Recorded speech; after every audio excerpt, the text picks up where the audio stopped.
folks, Rico Rocks 2001 here, making yet again another video. So here's a review on a third-party N64 controller that I'm not sure if many of you heard of, but I'm not sure if anyone else has a review on it, but hey, something.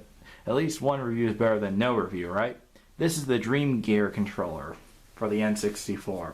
It looks like what happens if you combine an N64 controller with a Sega Saturn controller. I would show one on hand, but I have it stored away somewhere, so if you're expecting me to do a comparison, I'm sorry to say this, but I can't really do one because it's away in storage right now. So, but aside from that, let's go ahead and take a closer look at the controller. Alrighty. Now, I got this for $5 at my local thrift shop at Deseret Industries. You can find them practically, well, it's a great thrift shop.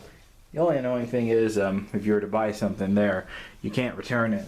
Some thrift shops have it, that one doesn't, but I haven't had a problem with this. But other than that, back on topic. You got your directional pad, which is similar to a Genesis and Saturn style directional pad, which is actually very nice. If you like the Genesis or Saturn controller, you're going to like the directional pad on this controller. You have your start button, just average. Your face buttons, they work just the same. Your thumbstick, I'll come back to that in a moment. Your shoulder buttons, your Z button, an expansion slot, which we're going to test out with 3 accessories later in the video, or in part 2. Now, the thumbstick is very nice. It's basically like unfortunately, it's the same plastic on plastic design, just like the real N64 controller. But unlike the real N64 controller, at least the top on here is rubberized and not hard plastic. If you ever used an original N64 controller, you know the top is basically plastic and it has like your plastic grooves on there. But other than that, it's not a bad controller. And sensitivity on this controller may vary. So it may work for me, it may work better or worse for you, so I'd recommend getting several of these and get rid of the ones that don't work properly and keep the one that works properly, if that makes any sense to you. Other than that, it actually fits my hands pretty nicely. I mean, sure, it doesn't fit all my fingers, but other than that, using it for 2D games, it's not that bad. It's like using a Genesis controller, or Saturn, I should say. But other than that, let's go ahead and try this controller out with some games. I'm going to try it out with Super Mario 64, some games that require the Rumble Pack, the Memory Pack, and I'm also going to try it out with Pokemon Stadium with the Transfer Pack to see if it registers. So stay tuned for that.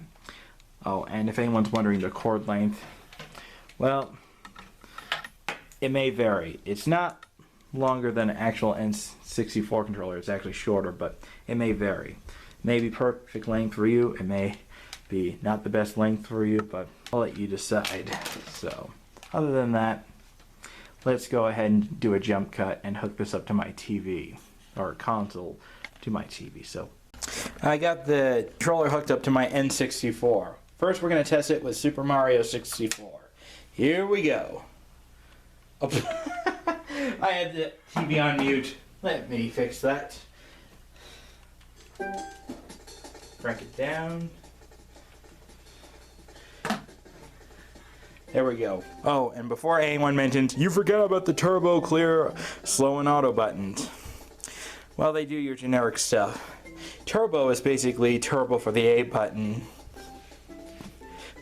or turbo for any of your face buttons. The auto button rapidly presses the button for you. Well, and the slow button is basically rapid on the start button. Let me show you what I mean. Let's go ahead and fire up one of my files. Let me show you a demonstration. This is what the slow button does. If you have seizures, I gotta warn you about this. In games like Super Mario 64, it works.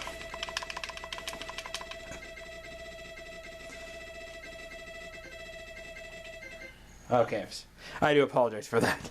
Anyway, that's what the slow button does. Here's a demonstration on the turbo button. We're going to use the A button. Watch Mario jump. You can also change the turbo by pressing turbo and start. See? Slower. He's jumping faster. It's pretty cool that you can change the turbo on this. For instance, if you wanted to cheat in Mario Party 2 with Mecha Marathon by mashing the A or B button, you could do that. Now let's go ahead and look at the face buttons. They work just fine. Even the Z button works. The R button works. The L button doesn't work in this game, but to prove that it works, see, the LED's lighting, it says it's working. And the directional pad also works. I'll demonstrate it with another game. See? All 4 directions work. Now I'll go ahead and demonstrate the analog stick. It may vary for you, but for me it works perfectly. So you might want to get a handful of these controllers. See, I'm pushing lightly, giving it a little bit more force. Not bad. Now we're going to go left. Not bad. We're going to go right. Sorry if I'm not showing the controller, but I want to show both the controller and the controller in action. This may not be the best example, but there are other games that take utilizing the thumbstick. I'd say try it out with Blast Corps, 007, stuff like that. Speaking of 007, let's go ahead and test it out with the Rumble Pack to show that this thing does work. We're going to switch off this console and pop in some 007 GoldenEye. It's one of my favorite first-person shooter games, and to prove that the Rumble Pack works. Here we go.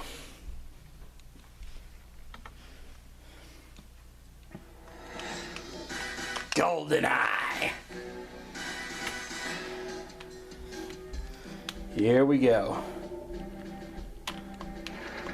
We're gonna go to the dam. The thumbstick works pretty well in this. Well, at least it does for me. It may vary with you. Here we go.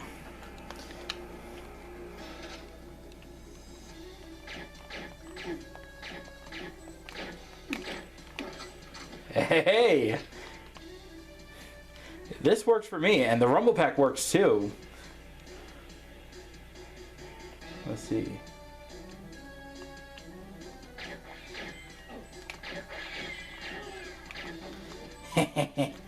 So far, we're doing pretty good.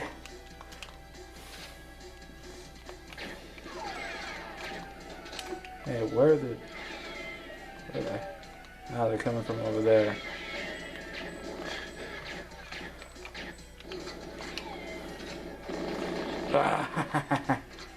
Well, you get the idea. It does work. So, I'll go ahead and demonstrate it with this here. See? Pushing lightly on the thumbstick.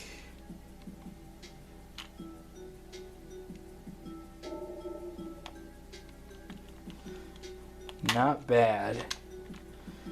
So overall, the Rumble Pack works just as well in this game. Now let's try it out with a game that uses the Directional Pad. Actually, no, memory card first, and then we'll test it out with Rumble Pack. I've got Mario Kart 64 next to me right here, and we're gonna go ahead and pop that in and hold the start button. If you hold the start button when you start up a game and have a memory card in your controller, it will show you that your blocks on your memory card. This is not an official Nintendo 64 memory card. It's a third-party one made by Interact. It works very well. In fact, this is actually my original N64 memory card since 2002-ish, I believe. We got this memory card for some games like Diddy Kong Racing, Gex Enter the Gecko, which I got rid of that one for the 64 because the PlayStation version's better. Let's go ahead and switch on the console. Be sure to hold down start. Now look at the screen. Look at that. It's telling me my information about Adventure Racing and Hot Wheels Turbo Racing. The other memory card I have has Snowboard Kids on it. And that was my phone that went off, so please ignore that. Anyway, It proves that the memory pack works. Now I'm going to go ahead and grab Pokemon Stadium and my transfer pack and fire it up with some of that. Sorry about that jump cut, but I had trouble finding Pokemon Stadium, but now that I found it, let's fire it on.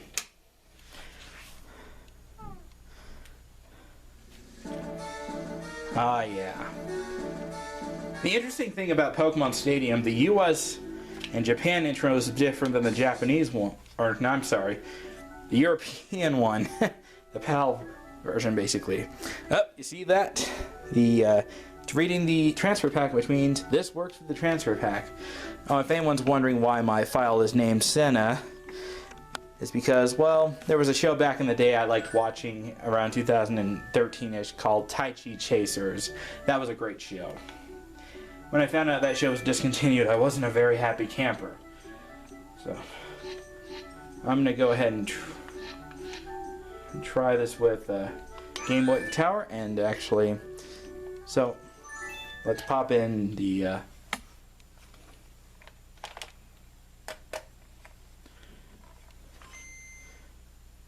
cartridge, and we're gonna play a bit of some Pokemon Yellow. Here we go.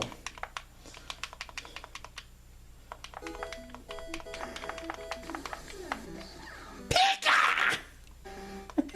Sorry. Anyway, the directional pad on this actually works very well, although you want to be sure you have it on the right. It's been a while since I last played this. I still need to defeat these 5, if anyone's wondering how far I am in this game. And this is my team I have. Not a bad team, don't you think? Other than that, yeah. This works very well. There you have it. Now let's go over final thoughts for the DreamGear controller. So, time for another jump cut. So in conclusion, what do I think of the DreamGear 64 controller? It's actually a pretty good alternative to the actual N64 controller. Unfortunately, it has the same kind of plastic on plastic gearing, but it's similar to the third-party ones made by Hyperkin, so, well, at least when you disassemble it. Other than that, the sensitivity is similar to an actual N64 thumbstick. Oh, and speaking of N64 thumbsticks, I'll explain a little later at the end of the video. As for the accessories I tested it with, the memory card, rumble pack, and tremor pack, this thing nails all 3 of them. And I haven't had problems with any of them. It works, even if you use that third-party ones that have both rumble and memory on them, this thing will work perfectly. Other than that, that's my review of the DreamGear controller for the N64. But, oh, and for size comparison, I'll go ahead and compare it to a different, well, 2 different N64 controllers that I do have. First, obviously the original N64 controller. It's basically like an N64 controller with the handles shortened to make it feel like a Sega Saturn controller. This controller on the left is pretty good. The right one is questionable, but at least you can replace the thumbstick. You can buy replacement thumbsticks. And the ones that have GameCube style sticks, I've heard they're improving on their mistakes, so if you're after a GameCube stick, I say go for it. Now we'll compare it to my favorite N64 controller. If you've seen my channel since who knows how long, all of you have probably known this is my favorite controller, the Hori Mini Pad. I don't have the True 64 controller yet, but one day I'm going to get it and I'll do a proper comparison between the 2. Anyway, that's the DreamGear controller. Oh, and another thing, speaking of Hori Mini Pads, if you're after one, they're getting more affordable because most people are ignoring them for either the Brawler 64 or the Tribute 64 by Retrobit, which took inspiration off of the Hori Mini Pad and improved a few things that the Hori suffers. But I'm going to get my hands on one of those eventually and I'll do a proper comparison. So that's my review on the DreamGear. Thanks for watching.